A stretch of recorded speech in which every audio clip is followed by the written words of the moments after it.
Assalamualaikum warahmatullahi wabarakatuh. Innal hamdalillah nahmaduhu wa nasta'inuhu wa nastaghfiruh.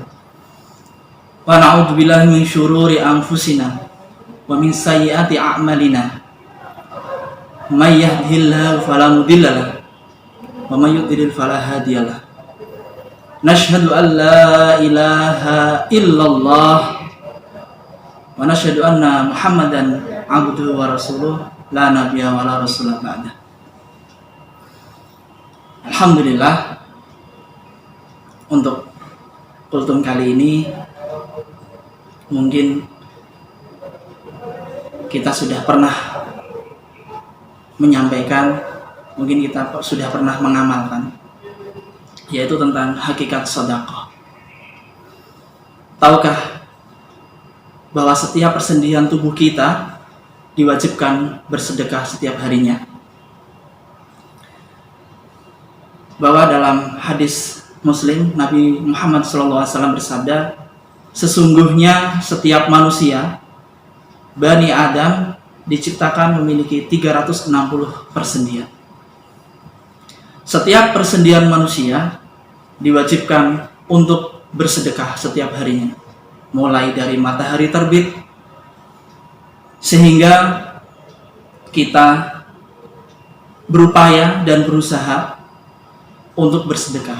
Nah, sedekah ini apa sih pengertiannya? Apa bedanya sedekah dengan infak? Dalam hadis Nabi juga menjelaskan kullu ma'rufin shadaqah, bahwasanya setiap kebaikan adalah sedekah. Jadi sedekah itu maknanya umum. Artinya apa?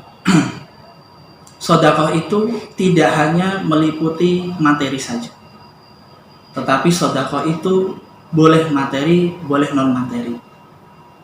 Sedangkan infak itu hanya sebatas materi saja.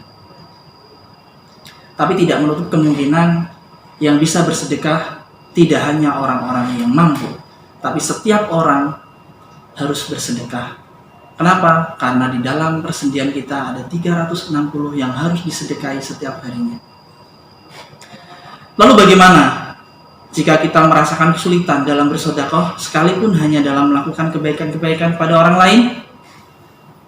Ternyata ada satu amalan untuk mencukupi sedekah 360 persendian kita. Oleh sebab itu, kita perlu rutin menjalankan setiap harinya, yaitu sholat duha minimal 2 rakaat. Setiap persendian salah seseorang di antara kita adalah sedekah, maka tasbih setiap yang kita lantunkan adalah sedekah. Tahmid adalah sedekah, takbir adalah sedekah, tahlil adalah sedekah. Kita berbicara baik juga sedekah. Dari hal yang ringan, menyingkirkan duri di jalanan adalah sedekah. Menyingkirkan batu di jalanan adalah sedekah. Banyak hal yang kita lakukan, asalkan itu kebaikan lillahi ta'ala, adalah sedekah. Dalam Al-Quran juga dijelaskan, qul anfiku tau'an au karhan, keluarkanlah hartamu atau infakkanlah hartamu dengan cara sukarela atau terpaksa. Artinya apa? Kalau kita sedekah atau terkhusus infak, berarti kita sudah menginfakkan harta kita secara sukarela, dan insya Allah akan mendapatkan pahala yang berlipat-lipat dari Allah. Tetapi kalau kita, mohon maaf, pelit dalam infak, kita tidak mau bersedekah, maka kita akan dipaksa untuk mengeluarkan harta kita. Ya, bisa keluarga kita salah satunya ada yang sakit, mungkin kita ada kebutuhan yang mendadak dan kita tidak tahu itu. Makanya kita mau menginfakkan harta kita dengan sukarela yang akan berbalas pahala dan kebaikan-kebaikan yang lainnya, atau kita mengeluarkan harta kita dengan terpaksa. itu pilihan. Oleh sebab itu di bulan puasa yang sangat mulia ini, yuk kita fastabiqul khairat, kita berlomba-lomba untuk bersedekah lillahi ta'ala, supaya kita nanti mendapatkan kebaikan-kebaikan yang Allah limpahkan kepada kita. Sebelum menutup kultum pada kesempatan ini, saya ingin mengisahkan sedikit tentang dua merpati pada zaman Nabi Sulaiman. Dikisahkan ada dua merpati, sepasang merpati.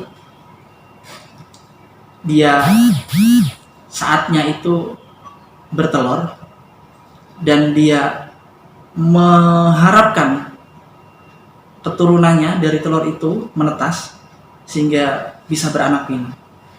Suatu ketika sepasang merpati itu pergi untuk mencari makan sehingga telurnya ditinggalkan di sangkarnya. Di sisi lain ada orang yang ingin mengambil telur itu.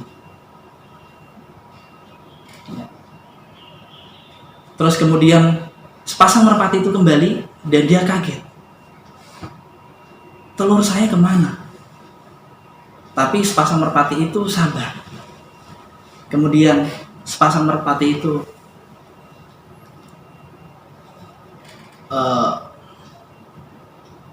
bertelur lagi. Kemudian ditungguin telur itu supaya tidak diambil orang, sehingga telur itu sampai menetas. Namanya telur menetas berarti anak dari sepasang merpati itu butuh makanan, sehingga sepasang merpati itu pergi untuk mencari makan. Ternyata anaknya dari sepasang merpati itu diambil orang juga. Sekali, dua kali, tiga kali, sampai kesabaran sepasang merpati itu tadi habis. Singkat cerita, sepasang merpati tadi lapor kepada baginda Nabi Sulaiman.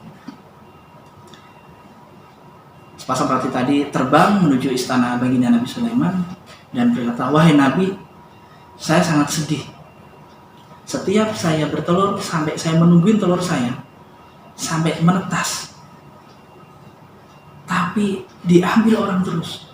Mohon kebijaksanaannya, wahai Nabi." Kemudian Nabi Sulaiman bilang, "Kamu mohon apa dari saya?"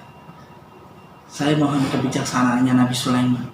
Semoga ada yang menjaga anak kami di saat kami mencari makan." Kemudian Nabi Sulaiman memerintahkan dua utusan, yaitu jin, untuk menjaga sangkar tadi. Sepasang merpati tadi lega. Alhamdulillah ada yang menjaga sangkar saya. Kemudian mencari makan dengan tenang, tetapi pas balik ke sangkarnya, anaknya hilang lagi. Bingung merpati tadi. Lalu laporan lagi ke baginda Sulaiman. "Wahai Nabi, kenapa anak saya tetap nggak ada? Apa yang terjadi? Bukankah engkau telah mengirim dua utusan, dua jin untuk menjaga sangkar saya?" Nabi Sulaiman memanggil jin yang tadi. Jin yang tadi bilang, "Ada apa baginda Sulaiman memanggil saya?" "Tugas kamu menjaga telur tadi, menjaga anak merpati tadi. Kenapa masih hilang?" Kemudian jin tadi bilang, "Wahai Nabi, saya tidak bisa berkutik. Saya tidak bisa melakukan apa-apa. Kenapa? Karena orang yang mengambil anak sepasang merpati itu dijaga oleh malaikat. Dijaga oleh malaikat." Nah, kemudian Nabi Sulaiman baru paham. Ternyata sebelum orang itu mengambil anak merpati tadi, dia bersedekah. Dia memberi makan kepada anak yatim, memberi makan kepada fakir miskin, sehingga setiap memberikan makan, setiap menyantuni anak yatim, setiap memberi makan pada fakir miskin, Allah menjaga, Allah memberikan penjagaan, yaitu malaikat untuk menjaga dia supaya terhindar dari bala. Sehingga sepasang merpati tadi diperintahkan oleh Nabi Sulaiman, "Wahai merpati, kamu gak usah khawatir, gak usah gusar. Dia orang baik dan seluruh anak keturunanmu dia pelihara. Kamu kesana dan kamu akan melihat keturunanmu. Mungkin dari kisah ini kita bisa mengambil hikmahnya bahwasanya setiap kita melakukan sedekah, setiap kita melakukan kebaikan, kita akan dijaga oleh malaikat. Kita memberikan bantuan pada orang lain, insya Allah kita akan terhindar dari balak. Mungkin cukup dari saya, kultum yang singkat ini, mudah-mudahan bermanfaat. Mudah-mudahan kita setelah mendengarkan kultum ini, kita tidak ragu lagi untuk bersedekah, bahkan berinfak, baik kepada orang tua kita yang paling utama, kepada kerabat-kerabat kita, kepada anak yatim, kepada fakir miskin, kepada ibnu sabil. Wabillahi taufiq wal hidayah. Assalamualaikum warahmatullahi wabarakatuh.